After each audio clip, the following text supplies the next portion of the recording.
வணக்கம். இது ஐபிசி தமிழின் இன்றைய பிரதான செய்திகள். முதலில் தலைப்புச் செய்திகள். மாவைக்கு நேரில் அஞ்சலி செலுத்தவுள்ள ஜனாதிபதி அனுர வெளியான தகவல். தப்பிய முன்னாள் ஜனாதிபதிகள் அனுர அரசுக்கு தடையான அரசியலமைப்பு. இந்திய கடத்தொழிலாளர் விவகாரம் கடத்தொழில் அமைச்சர் விடுத்துள்ள அறிவிப்பு. சம்பளம் மற்றும் ஓய்வூதியத்தை அதிகரிக்கும் அதிகாரம் மட்டுமே அனுரவுக்கு. யாழ் பல்கலைக்கழகத்தின் கலைப்பீட மாணவர் ஒன்றியத்தின் 2 முக்கியஸ்தர்கள் பதவி விலகல். ஜப்பானில் கிடைக்கப் போகும் வேலைவாய்ப்புகள் மக்களுக்கு வெளியான நற்செய்தி. 5 அத்தியாவசிய பொருட்களின் விலைகள் குறைப்பு. முல்லைத்தீவு ஆதார வைத்தியசாலையில் வைத்தியர் இன்மையால் தடைப்பட்ட சேவைகள். மதுபான சாலை விவகாரம் உண்மைகளை மறைக்கும் அனுர அரசு சாடும் சுமந்திரன். நெடுந்தீவு துப்பாக்கிச்சூட்டு சம்பவம் தொடர்பில் ஸ்ரீலங்காவின் நிலைப்பாடு. நரித்தனமான அரசியலுக்கு துணை போவோருக்கே பாதுகாப்பு கொந்தளித்த அர்ச்சுனா எம்பி.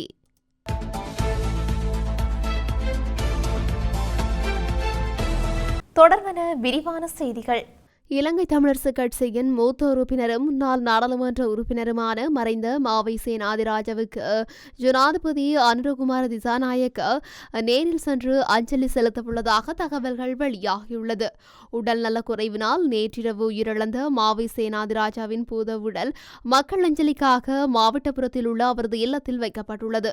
இந்த நிலையில் நாளைய தினம் யாழ்ப்பாணத்திற்கு வருகை தரவுள்ள ஜனாதிபதி மாவை சேனாதிராஜாவின் வீட்டுக்கு சென்று அவரது உடலுக்கு அஞ்சலி செலுத்துவார் என தெரிவிக்கப்படுகின்றது. அத்துடன் இதற்கான முன்னேற்பாடுகளில் பாதுகாப்பு வட்டாரங்கள் ஈடுபட்டுள்ளதாக குறிப்பிடப்படுகின்றது. இதேவேளை அனுரகுமார திசாநாயக்க மாவட்ட ஒருங்கிணைப்பு குழு கூட்டம் பொதுமக்கள் சந்திப்பு என சில நிகழ்வுகளில் பங்கேற்பதற்காக நாளை யாழ்ப்பாணத்திற்கு வருகை தரவுள்ளார். ஜனாதிபதியின் வருகையின் போது போராட்டம் நடத்துவதற்கு நாடாளுமன்ற உறுப்பினர் அர்ச்சுனா ராமநாதன், வடமாகாண வேலையில்லா பட்டதாரிகள் சங்கம் உள்ளிட்ட 5 அமைப்புகள் அழைப்பு விடுத்திருந்தன. இந்த நிலையில் போராட்டம் நடத்துவதை தடை செய்ய கோரி காவல்துறையினர் யாழ்ப்பாணம் நீதவான் நீதிமன்றத்தில் நேற்று மனு தாக்கல் செய்திருந்தமை குறிப்பிடத்தக்கது. முன்னாள் ஜனாதிபதிகளுக்கு வழங்கப்படும் ஓய்வூதியம் உட்பட பல சலுகைகளை அரசியலமைப்பின் விதிகளின்படி குறைக்க முடியாது என்று பொது பாதுகாப்பு அமைச்சர் ஆனந்த விஜயபால தெரிவித்துள்ளார். இந்த விவகாரத்தை விசாரிக்க நியமிக்கப்பட்ட குழு தற்பொழுது தனது அறிக்கையை சமர்ப்பித்துள்ளதாகவும் அவர் குறிப்பிட்டுள்ளார். இருப்பினும் நாடாளுமன்ற உறுப்பினர்களின் ஓய்வூதியம் குறைக்கப்படுவதை அரசியலமைப்பு சட்டம் தடுக்கவில்லை என்றும் பொது பாதுகாப்பு அமைச்சர் சுட்டிக்காட்டியுள்ளார். இந்த நிலையில் முன்னாள் ஜனாதிபதிகளின் கொடுப்பனவுகள் மற்றும் சலுகைகளை வெட்டுவதற்கு அரசியலமைப்பு தடையாக இருப்பது குறித்து விசாரிக்க ஜனாதிபதியால் குழு ஒன்று நியமிக்கப்பட்டுள்ளது. அதன்படி முன்னாள் ஜனாதிபதிகளுக்கு வழங்கப்படும் ஓய்வூதியம் உட்பட பல சலுகைகளை அரசியலமைப்பு திருத்தமில்லாமல் குறைக்கவோ அல்லது ரத்து செய்யவோ முடியாது என குழு அறிக்கை சமர்ப்பித்துள்ளதாக கூறப்படுகின்றது.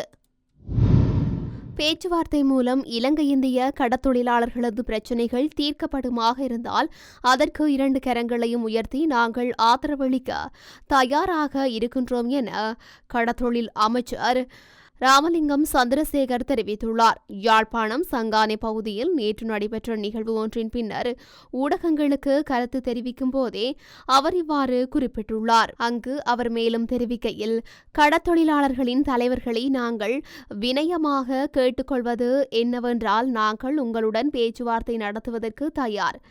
உங்களுடைய பிள்ளைகள் எங்களுடைய தொப்புள் கொடி உறவுகள், எங்களுக்கு அண்மித்த நாடு. அந்த வகையில் நாங்கள் நல்ல முறையில் எங்களுடைய உறவுகளை பேணி பாதுகாப்பதற்கு முயற்சிக்கின்றோம்.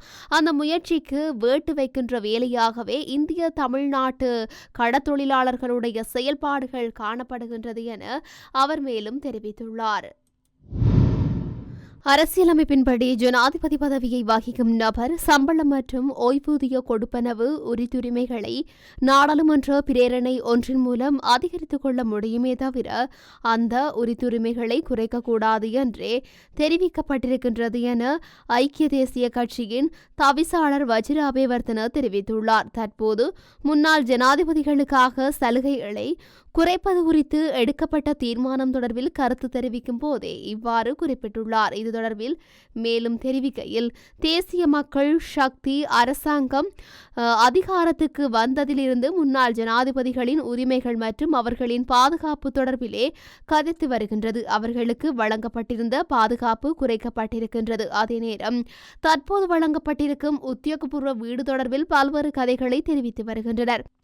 ஆனால் இந்த விடயங்களை அரசாங்கம் வெளியில் தெரிவிப்பதற்கு முன்னர் அது தொடர்பில் அரசியலமைப்பில் தெரிவிக்கப்பட்டிருக்கும் விடயங்களை நன்கு விளங்கிக் கொள்ள வேண்டும். அரசியலமைப்பின் 36 உறுப்புரையில் யாராவது ஒருவரினால் ஜனாதிபதி பதவி ஏற்றுக்கொள்ளப்பட்டதுடன் நாடாளுமன்றத்தினால் தீர்மானிக்கப்பட்டதன் பிரகாரம் சம்பளம் மற்றும் கொடுப்பனவுகளை பெற்றுக்கொள்வதற்கும் அதன் பின்னர் அவ்வாறு தீர்மானிக்கப்பட்டுள்ள ஓய்வூதியம் பெறுவதற்கும் அந்த நபர் உரிமையுடையவர் ஆவார். பின்னர் இந்த அரசியலமைப்பில் மேற்கொள்ள திருத்தம், அரசியலமைப்பு முழுமையாக நீக்கப்படுதல் அல்லது மறுசீரமைப்பு செய்தல் மற்றும் அரசியலமைப்புக்கு உட்பட்ட விடயம் ஒன்று பின்னர் ஏற்படுத்தப்பட்ட ஏதாவது ஒரு சட்டம் அல்லது சட்டத்தில் சில விதிமுறைகளை கடந்த காலத்துக்கு செல்லுபடியாகாது. அதாவது எந்த ஜனாதிபதியினதும் உரிமைகளை இல்லாமலாக்க முடியாது. ரணில் விக்ரமசிங்க ஜனாதிபதி பதவிக்கு நியமிக்கப்பட்டதன் பின்னர் 25 தடவைகள் வெளிநாட்டு பயணம் மேற்கொண்டுள்ளதாக தெரிவித்து வருகின்றார்கள். அவர் நாட்டை பொறுப்பேற்று கொண்டு நாட்டை கட்டியெழுப்ப முழு மூச்சுடன் செயல்பட்டு வந்தார் என்றும் குறிப்பிட்டுள்ளார்.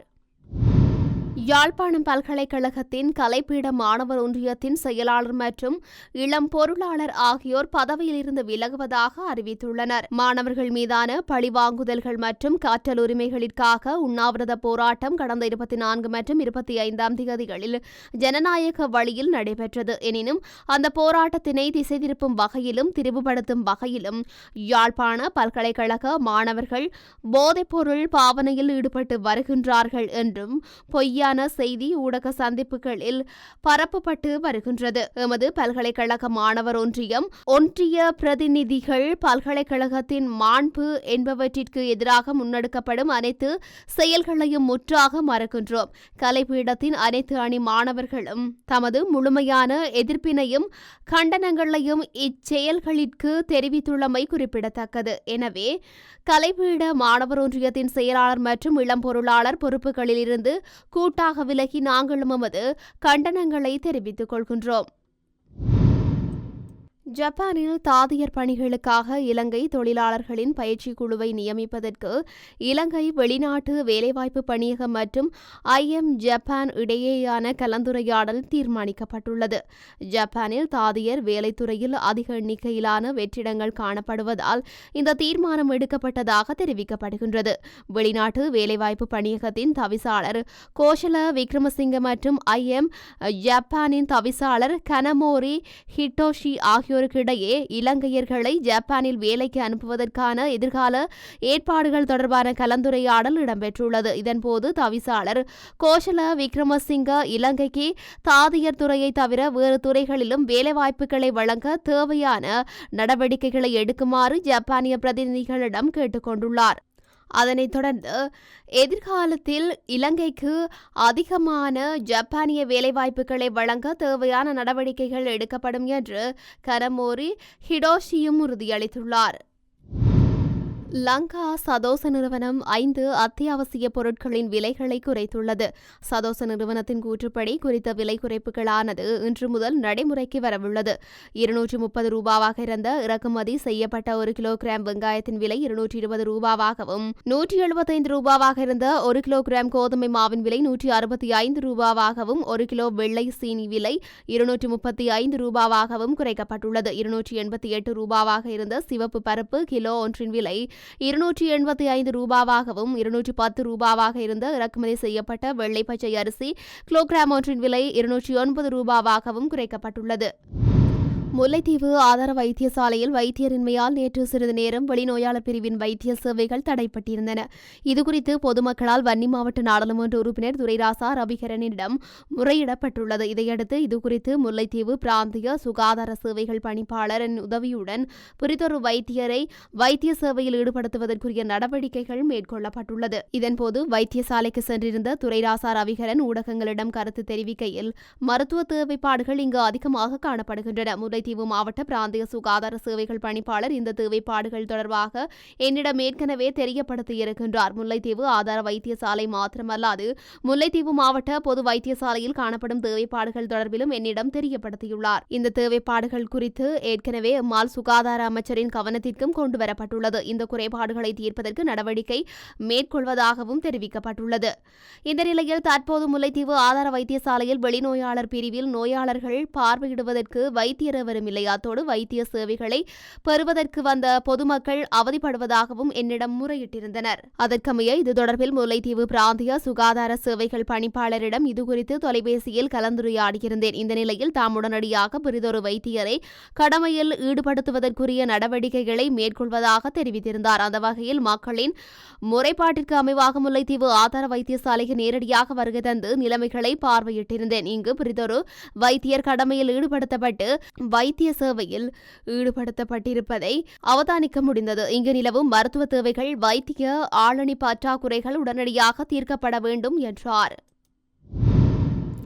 மதுபான சாலை அனுமதி பத்திரங்களை பெற்றுக் கொண்டவர்களின் தகவல்களை அனுர அரசாங்கம் மறைத்து வருவதாக இலங்கை தமிழரசுக் கட்சியின் முன்னாள் நாடாளுமன்ற உறுப்பினர் எம். ஏ. சுமந்திரன் தெரிவித்துள்ளார். யாழ் வடமராட்சி ஊடக இல்லத்தில் நேற்று இடம்பெற்ற ஊடக சந்திப்பில் கருத்து வெளியிட்ட போதே அவர் இதனை குறிப்பிட்டுள்ளார். இங்கு அவர் மேலும் தெரிவிக்கையில், மதுபான சாலைகள் அதிகரித்திருப்பது தொடர்பில் யாருடைய சிபார்சிலே இந்த மதுபான சாலைகள் புதிதாக சென்ற வருடம் வழங்கப்பட்டன என்ற தகவலை அரசாங்கம் இன்னமும் மூடி மறைத்துக் கொண்டிருக்கின்றது. அரசியல் லஞ்சம் பற்றி சொல்கின்ற அரசாங்கமே எப்படி யாருடைய சிபார்சில் அனுமதி பத்திரம் வழங்கப்பட்டது என்ற தகவலை இன்று வரை ஒளித்து வைத்திருப்பது அவர்களும் உடன் களவாணிகள் என்பதைத்தான் நிரூபிக்கின்றது. அரசியல் லஞ்சமாக சமூக விரோத செயல்பாடுகளுடன் தொடர்புடைய மதுபான சாலைகளுக்கு அனுமதி வழங்கப்பட்டமைதான் பிரதானமான விடயம். அதிலும் சில தமிழ் அரசியல்வாதிகள் சம்பந்தப்பட்டிருக்கின்றார்கள். அவர்களாகவே ஒத்துக்கொண்டு தேர்தல் அரசியலில் இருந்து விலகினார்கள். ஆனால் பலர் வாயை மூடி மௌனம் சாதிக்கின்றார்கள்.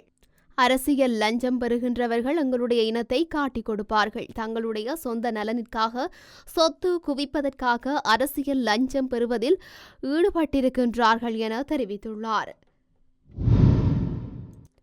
இலங்கை கடற்படை உறுப்பினர் ஒருவரின் துப்பாக்கி தவறுதலாக வெடித்தமைக்கும், இதனால் 2 இந்தியர்கள் காயமடைந்தமைக்கும் இந்திய கடத்தொழிலாளர்களின் செயல்களே காரணம் என்று இலங்கை கடற்படை தளபதி வைஸ் அட்மிரல் காஞ்சன பனாகொட குற்றம் சுமத்தியுள்ளார். கொழும்பில் செய்தியாளர்கள் மத்தியில் பேசிய காஞ்சன பனாகொட, இந்திய கடத்தொழிலாளர்கள் இலங்கையின் கடற்படையினர் தங்கள் கடமைகளை செய்வதை தடுக்க முயன்றதால் இந்த சம்பவம் நிகழ்ந்ததாக கூறியுள்ளார். கடற்படை படகில் ஏறும்போது இந்திய கடத்தொழிலாளர்கள் ஆக்ரோஷமாக நடந்து கொண்டதாக விசாரணைகளில் தெரிய வந்துள்ளதாகவும் அவர் தெரிவித்துள்ளார். முன்னதாக நெடுந்தீவுக்கு அருகே 13 இந்திய கடத்தொழிலாளர்கள் கைது செய்யப்பட்ட போது இலங்கை கடற்படை துப்பாக்கிச்சூடு நடத்திய சம்பவம் ஒன்று நேற்றைய தினம் அதிகாலையில் பதிவாகியுள்ளதாக கொழும்பில் உள்ள இந்திய உயர்ஸ்தானிகரம் தெரிவித்திருந்தது. எனினும் இந்திய கடத்தொழிலாளர்கள் கடற்படை படகில் ஏறும்போது கடற்படையினருடன் ஆக்ரோஷமாக நடந்து கொண்டதாகவும் இதன் விளைவாகவே தற்செயலாக ஒரு ஆயுதம் வெடித்ததாகவும் கடற்படை தளபதி குறிப்பிட்டுள்ளார். அதேவேளை இந்த சம்பவத்தில் காயமடைந்த 2 இந்தியர்களும் மருத்துவமனையில் சிகிச்சை பெற்று வருவதாகவும் அவர்களின் நிலை கவலைக்கிடமாக இல்லை என்று அவர் தெரிவித்துள்ளார். ஜனாதிபதி அனுரகுமார திசாநாயக்கவின் யாழ் விஜயத்தின் போது போராட்டம் ஒன்றை நடத்துவதற்கு நாடாளுமன்ற உறுப்பினர் ராமநாதன் அர்ச்சுனா, வடக்கு மாகாண வேலையில்லா பட்டதாரிகள் சங்கம் உள்ளிட்டவை அண்மையில் அழைப்பு விடுத்திருந்ததாக தெரிவிக்கப்பட்டிருந்தது. இந்த நிலையில் போராட்டம் நடத்துவதை தடை செய்ய கோரி காவல்துறையினர் யாழ்ப்பாணம் நீதவான் நீதிமன்றில் கடந்த 29ஆம் தேதி மனு தாக்கல் செய்திருந்தனர். இந்த நிலையில் இன்றைய தினம் நீதிமன்றத்தில் முன்னிலையான அர்ச்சுனா ராமநாதன் இது தொடர்பில் ஊடகங்களுக்கு கருத்து தெரிவித்திருந்தார். இவ்வாறான போராட்டம் ஒன்று நடைபெறவுள்ளதாக தெரிவிக்கப்பட்ட நிலையில் நான் யாழ் மக்களுக்கு ஆதரவளிப்பதாகத்தான் தெரிவித்திருந்தேன். நான் போராட்டத்தை முன்னெடுக்க அழைப்பு விடுக்கவில்லை. ஆனால் யாழில் உள்ள ஒரு யூடியூபர் தவறான அவதூறுகளை பரப்பியமையினால் என் மீது வழக்கு பதிவு செய்யப்பட்டுள்ள நிலையில் குறித்த யூடியூபருக்கு எதிராக நான் வழக்கு தாக்கல் செய்யவுள்ளேன் என அவர் தெரிவித்துள்ளார்.